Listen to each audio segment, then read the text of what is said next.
নমস্কার বন্ধুরা, সম্পাস রান্নাঘরে আপনাদের সকলকে স্বাগত। আজ আবার একটি নতুন রেসিপি নিয়ে আপনাদের কাছে চলে এলাম। আজকের রেসিপি বাবল স্টিমস।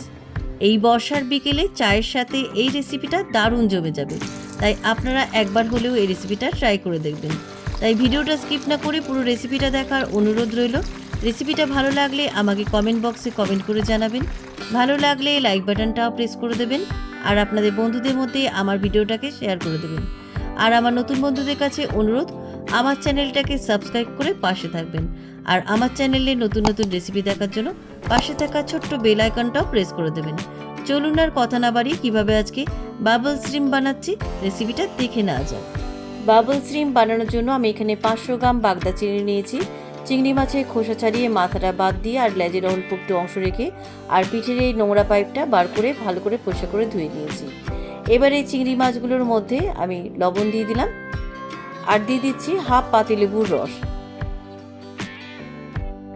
অর্ধেকটা পাতিলেবুর রস আমার এর মধ্যে দেওয়া হয়ে গেছে। এবার আমি এর মধ্যে দিয়ে দিচ্ছি হাফ টিস্পুন রসুন বাটা আর দিয়ে দিচ্ছি হাফ টিস্পুন আদা বাটা।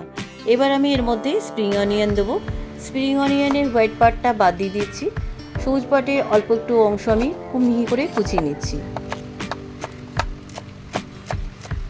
স্প্রিং অনিয়নের সবুজ পাটটা মিহি করে কুচিয়ে নিয়েছি। এবার অল্প একটু স্প্রিং অনিয়ন কুচি আমি চিংড়ি মাছের মধ্যে মাখিয়ে নিলাম। এবার এই চিংড়ি মাছের মধ্যে আমি দিয়ে দিচ্ছি 1 টিস্পুন ক্রাশ করা গোলমরিচ গুঁড়ো আর দিয়ে দিচ্ছি 1 টেবিল স্পুন সাদা তেল। এবার সমস্ত উপকরণগুলো চিংড়ি মাছের মধ্যে খুব ভালো করে মাখিয়ে নিচ্ছি। সমস্ত উপকরণগুলো চিংড়ি মাছের মধ্যে ভালো করে মাখানো হয়ে গেছে। চিংড়ি মাছগুলো 10 মিনিট ম্যারিনেট করা থাক, ততক্ষণে আমি একটা ব্যাটার তৈরি করে নিই। ব্যাটার তৈরি করার জন্য আমি একটা ছোট্ট কাঁচের বাটি নিলাম। কাঁচের বাটির মধ্যে আমি 3টে ডিমের সাদা অংশটা নেব। হলুদ অংশটা আমার লাগবে না, শুধু সাদা অংশটাই লাগবে। এবার আমি ডিমের সাদা অংশগুলো বার করে নিচ্ছি। একটা ডিমের সাদা অংশ আমার বার করা হয়ে গেছে আর এই কুসুমটাকে একটা বাটির মধ্যে ঢেলে রাখছি। 3টে ডিমের সাদা অংশ আমার বার করা হয়ে গেছে আর এই কুসুমগুলো আমি ডিমের অমলেট কিংবা অন্য কোনো রান্নার কাজে লাগিয়ে দেবো। এবার একটা কাঁটা চামচ দিয়ে ডিমের সাদা অংশটা খুব ভালো করে ফেটিয়ে নিচ্ছি। এই কাজটা কিন্তু অবশ্যই খুব ভালো করে করবেন। ফেটাতে ফেটাতে যখন ডিমটা একদম হালকা হয়ে যাবে আর সাদা হয়ে যাবে তখন জানবেন হয়ে গেছে। দেখুন ফেটাতে ফেটাতে ডিমটা কিন্তু একদম হালকা আর সাদা হয়ে গেছে। এর থেকে বেশি আর ফেটাবো না, এটাকে সাইডে রেখে দিয়ে এবার একটা মিক্সিং বোল নিলাম। মিক্সিং বোলের মধ্যে আমি 1 কাপের থেকে একটু কম ময়দা দিয়ে দিলাম। এবার আমি এর মধ্যে দিয়ে দিচ্ছি 2 টেবিল স্পুন কর্নফ্লোর। এবার দিচ্ছি 1 টিস্পুন বেকিং পাউডার আর দিয়ে দিচ্ছি স্বাদ অনুসারে লবণ। এবার এই ময়দা কর্নফ্লোরের মধ্যে দিয়ে দিচ্ছি আগে থেকে ফেটানো ডিমের সাদা অংশ। এবার একটা হ্যান্ড উইক্স দিয়ে খুব ভালো করে সমস্ত উপকরণ মিশিয়ে দিচ্ছি আর অল্প অল্প জল দিচ্ছি। জলের পরিমাণটা আপনারা বুঝে দেবেন।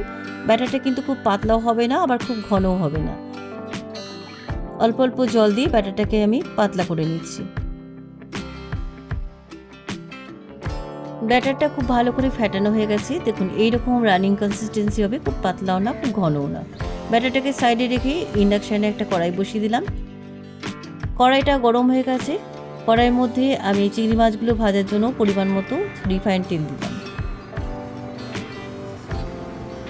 তেলটা গরম হয়ে গেছে।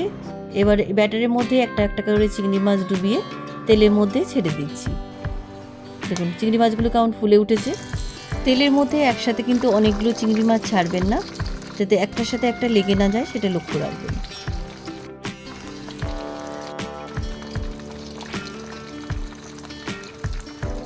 তেলের মধ্যে চিংড়ি মাছগুলো কেমন দেখুন ফুলে উঠেছে।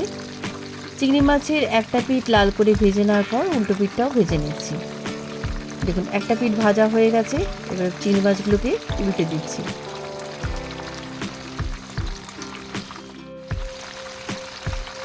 প্রথম ব্যাচে সবকটা চিংড়ি মাছ আমার ভাজা হয়ে গেছে। এবার তেল ঝরিয়ে একটা প্লেটের মধ্যে তুলে রাখছি।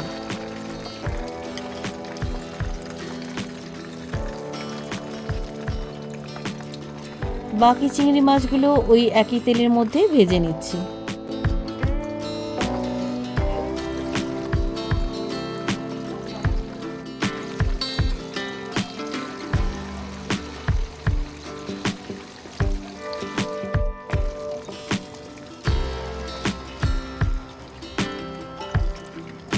সবকটা চিংড়ি মাছ আমার ভাজা হয়ে গেছে।